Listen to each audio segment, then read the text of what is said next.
शाळेत बंद होता त्याच्या चौकशीचे आदेश तुम्ही दिलेले आहे, काय प्रकरण आहे? नागपूर जिल्ह्यातल्या खापरखेडा ह्या गावातील ही घटना त्या ठिकाणी प्रसार माध्यमांच्या माध्यमातून समोर आलेली आहे. ह्या संदर्भात चौकशीचे निर्देश हे शिक्षण विभागाला देण्यात आलेले आहे. एक छोटा मुलगा हा जो अंगणवाडी मध्ये त्या ठिकाणी येत होता, तो भोजनाच्या निमित्तानं शाळेमध्ये आला होता, परंतु मग रात्रीच्या वेळेस तो त्या ठिकाणी राहून गेला. अशा वेळेस प्रशासकीय कर्मचाऱ्यांना सूचना देण्यात आलेल्या आहे की शाळा बंद करताना सगळ्या वर्गखोल्यांची आतून पाहणी केल्यानंतरच ती वर्गखोली बंद करण्यात यावी. ह्या संदर्भात उचित कारवाई संबंधितांवर करण्यात येईल. नाशिकमध्ये 17 वर्षाची मुलगी 15 दिवसापासून बेपत्ता आहे, काय सांगा? मागच्या काही वर्षात आपण जर बघितलं तर गृह विभागाचं अतिशय चांगलं काम आपल्या महाराष्ट्रामध्ये आणि देशामध्ये चालू आहे. अशा वेळेस अनेक नागरिक ज्या घटना आजपर्यंत आपल्या समोर येत नव्हत्या किंवा नागरिक सांगायला घाबरायचे, आज पोलीस प्रशासनाचं पाठबळ असल्यामुळे प्रत्येक समाजातला प्रत्येक नागरिक हा समोर येतो आणि आपल्यासोबत झालेली घटना त्या ठिकाणी सांगतो. ही घटना देखील त्या ठिकाणी समोर आलेली आहे. पोलीस प्रशासन हे कसोशीनं शोध त्या ठिकाणी घेत आहे आणि लवकरच आपण त्या ठिकाणी संबंधितांवर कारवाई करणार आहोत. अशी माहिती येते की बदलापुरात पैशाचा आमिष दाखवून अंडाशय विकले जात आहेत महिलांची. अशा पद्धतीची तक्रार प्राप्त होता संबंधितांवर कारवाई करण्यात येईल. राहुल गांधी आज भिवंडी कोर्टात येत आहे.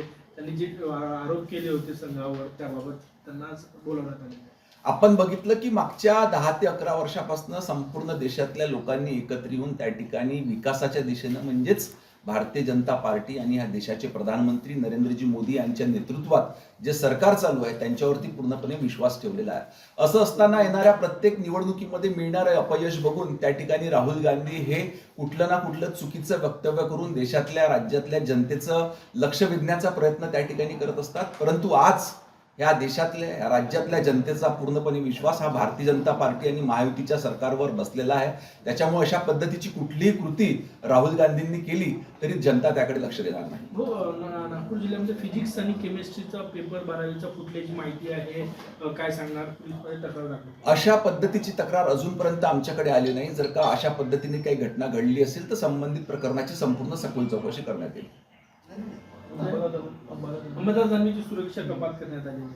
आपल्या महाराष्ट्रामध्ये ज्या महत्वाच्या व्यक्ती आहेत त्यांना सुरक्षितता, सरकारी सुरक्षितता देण्याकरिता एक गुप्तचर विभाग आहे. तो अहवाल त्या ठिकाणी प्राप्त करून घेत असतो. मग एक समिती पुढे हा अहवाल ठेवल्यानंतर ती समिती त्या ठिकाणी सुनिश्चित करते की कुठल्या व्यक्तीला कुठल्या दर्जाची सुरक्षितता त्या ठिकाणी द्यायची. संबंधित समितीने घेतलेला तो निर्णय असतो. राज ठाकरे यांनी टीका केली की महाराष्ट्र ICU मध्ये आहे. आज आपण बघितलं की मागच्या 10 ते 11 वर्षाच्या कालावधीमध्ये देशात असो राज्यात असो, देशात सन्मान्य पंतप्रधान नरेंद्रजी मोदी आणि राज्यामध्ये सन्मान्य मुख्यमंत्री देवेंद्रजी फडणवीस यांच्या नेतृत्वात अनेक विकासाचे प्रकल्प, विकासाचे कामं संपूर्ण महाराष्ट्रामध्ये झालेली आहे. असं असताना देखील सातत्य मागच्या 20 ते 25 वर्षापासून राज ठाकरे यांना महाराष्ट्र नवनिर्माण सेना ह्या त्यांच्या पक्षाला आलेलं अपयश बघता ह्या पद्धतीचं चुकीचं वक्तव्य करून महाराष्ट्रातल्या जनतेचं लक्ष वेधण्याचा प्रयत्न करतात. मधामधातनं ते ह्या पद्धतीचं वक्तव्य करून अशा पद्धतीचं काही काम ह्या राज्यामध्ये करण्याचा प्रयत्न करतात. परंतु असं कुठलंही कृत्य त्यांनी केलं तरी महाराष्ट्राची जनता आज संपूर्णपणे विकासाच्या कामांच्या पाठीमागे आहे.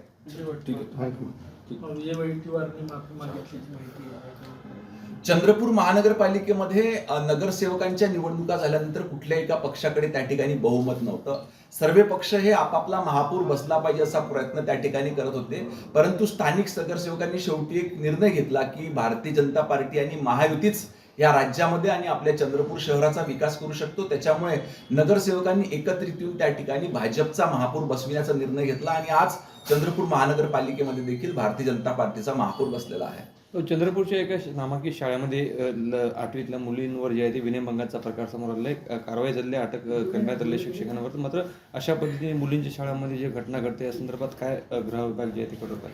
नाही, ह्या संदर्भात इतिहासामध्ये जेव्हा अशा घटना घडल्या त्यावर आपण तात्काळ कार्यवाही करून संबंधितांवर कठोर कारवाई देखील केलेली आहे. अशी घटना ती झाली असेल तर आम्हाला प्राप्त झालेल्या तक्रारीच्या अनुषंगानं सखोल चौकशी करून त्यांच्यावर देखील कारवाई करण्यात येईल. ठीक.